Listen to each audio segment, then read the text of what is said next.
The Dwemer, also known as the Deep Elves or the People of the Deep, are one of the most well-discussed and theorized topics in the entire Elder Scrolls series, and for good reason. You see, they are one of the great and long-lost civilizations of Tamriel, that if the rumors are to be believed, mysteriously vanished in an instant, only leaving their ruins for us to discover and study today. During their heyday, the Dwemer were a very non-confrontational race, who built massive cities and megastructures deep beneath the surface of Nirn. They dwarfed all other civilizations on Tamriel from a technological standpoint, mainly due to their mastery of what is called tonal manipulation. They would construct massive acoustic contraptions, referred to as tonal architecture, deep underground in large domes that were said to have power to alter the very reality of space-time itself.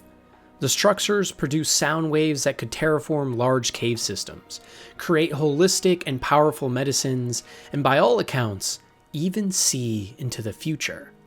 It was the foundation from which the Dwemer found their power, and even in modern-day Tamriel, thousands of years later, no race or civilization has even come close to harnessing this power that the Dwemer had already achieved mastery of. This means that the ruins we stumble upon in many of the Elder Scrolls mainline games are much more advanced than even what we see in the great towns of our eras that we play in. These impressive accomplishments even led the Dwemer to reject a belief in the gods of Elder Scrolls, along with the Divines and Daedra. Not that they didn't know they existed. After all, gods and magic is very prevalent in Elder Scrolls. It would be impossible to reject they exist. However, the Dwemer didn't see them as most races do. They instead saw them as equals. The Dwemer simply postulated that with further mastery of tonal manipulation, they too would have the powers that the gods held over them. Sadly though, this may have actually resulted in the Dwemer's ultimate downfall, and one of the most horrifying moments in the entire series. During their empire's reign, the Dwemer were in constant conflict with the Chimer, another powerful civilization of its time, and a large war was taking place in an area around Morrowind, and more specifically around Morrowind's great volcano, Red Mountain. Even with all the Dwemer's superior technology, they could not hold back the Chimer forces and their magics, assisted by the Divines and Daedra, who despised the Dwemer for their beliefs. After losing almost all of their foothold in the region and being pushed back to their base at Red Mountain, with their backs against the wall, a Dwemer leader named Kaggernak did the unthinkable. Using the most advanced and sophisticated tonal manipulation techniques possible, he began to extract the heart of Lorkhan, which was deep hidden within Red Mountain, the heart of the banished god who created Nirn in the first place. And just as the heart was activated, in an instant, a flash of light overcame the entire region of Tamriel, and in that moment, all Dwemer disappeared. Right in the heat of battle, this entire civilization and their people were gone forever. Their weapons lay dormant on the ground. Their underground cities were now wide open and untouched, which is how we're able to see them today. So what exactly happened that fateful day at Red Mountain? What did the Dwemer truly do with the heart of Lorkhan? Had they finally found a way to transport into the realm of the gods, finally fulfilling their prophecy of being on the same plane as them? Or had they gone too far? Had their own hubris damned their entire race to death, trying to mess with magics and powers they did not truly yet understand? It's a mystery even many Bethesda developers have spoken on many occasions, even Daddy Todd himself. But it's because of that we will purposely never get any definitive answers, most likely. The best proof we may have is actually a supposed surviving Dwemer named Yagrum Bargan, who we meet in Morrowind, who does in fact tell us that he is the only remaining and surviving Dwemer, spared by the gods as a sick joke. He seems to believe that the Dwemer may be stuck in some other unknown realm, and there may eventually be a way to get them out. For a game series named after the fabled and powerful Elder Scrolls, you would think that we would have a ton more information on them. But the actual scrolls themselves only take center stage in a handful of quests and writing in the mainline series. The Elder Scrolls are said to be one of the most divine and powerful items in all of Nirn, and were apparently originally crafted by the Aedra or gods of the realm. The parchment of each scroll tells not only an account of the past, deeply etched into its pages, but also, and more hauntingly, a look into the future. Strangely though, these future prophecies are different for each individual who reads even the same scroll, and seem to simply be a guess at what the future may hold. It begs the question, could the Elder Scrolls be some sort of proof that this beloved series is actually taking place in a multiverse, where an infinite amount of combinations and permutations of our future are present, and it is only in our timeline that we will see which paths we took, etched on the paper for all of us to see. Either way though, the Elder Scrolls certainly have some sort of significant importance to the flow of time in the series, as we know that dragon breaks, or moments in the series that break the linearity of time, are not recorded, further implying that the universe is slowly cascading into more and more infinite time breaks that the scrolls are trying to maintain. These are called dragon breaks after Akatosh, the god of time, and we know that the scrolls have significant power against dragons specifically, another indication of their power over time and reality itself. While the scrolls are rare and in many hard-to-reach locations, there are also many located in the Imperial Sanctum of the White Gold Tower in Cyrodiil as well. It is said that those who do not wield great magics and technologies can be blinded or turned insane even by witnessing or being in the presence of their great power. The Falmer are one of the most tragic and shocking stories in all of the series. An entire race that was turned into nothing but a monstrosity, banished to a life of meaningless horror in the deepest depths of Nirn. You see, a long time ago, there was another elvish or mer race on Tamriel, and more specifically, native to Skyrim, called the Snow Elves. They retained immense power in the region, along with the Dwemer of the time, but a new adversary was starting to encroach on the land as well. Human Nords in the north, from the northern continent of Atmora, from across the sea, were now starting to settle on the northern parts of Skyrim. And for some unknown reason, maybe due to the Nords finding an ancient relic, that being the Eye of Magnus, the Snow Elves launched an attack on the Nordic capital of Skyrim, Sarthal, slaughtering countless innocent Nordic peoples.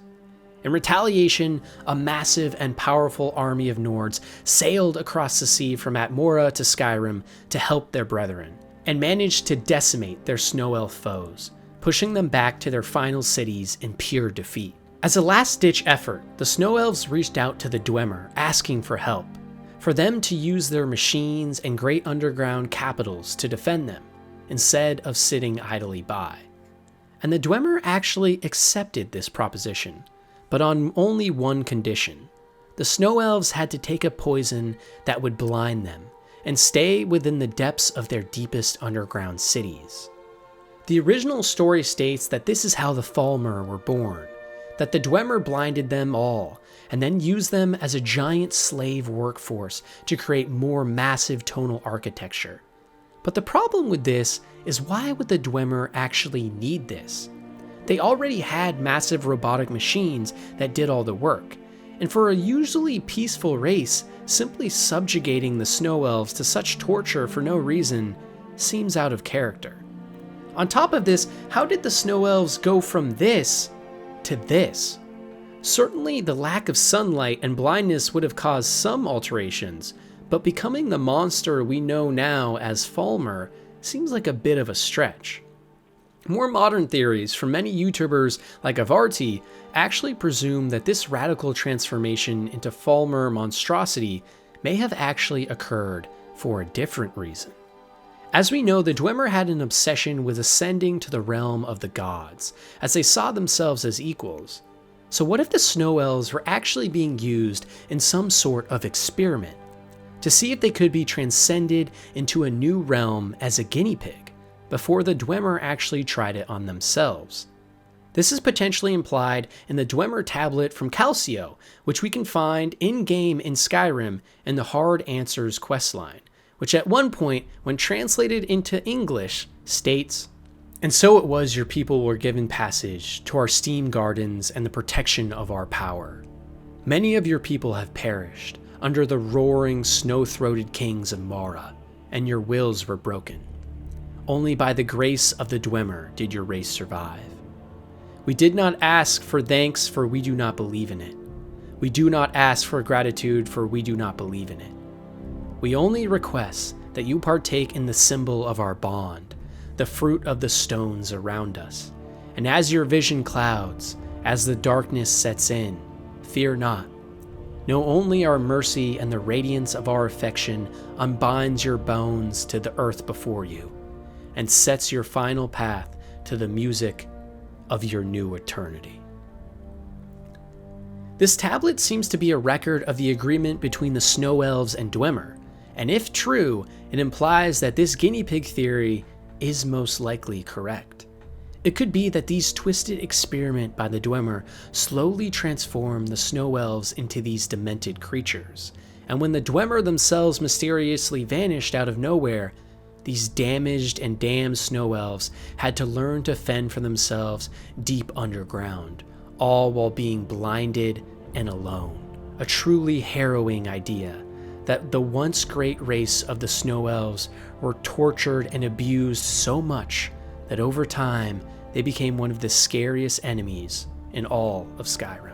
I mentioned earlier in this tier list that Oblivion has some of the best and most haunting quests in the entire series, and this is another great example of that. At one point you travel back to an inn you may have frequented in the game and discover that a nice young Argonian lady named Dharma has gone missing. Her mother instructs you to search for her along the route she took, and this takes you to a small and run-down town in the middle of the forest, called Hackdirt.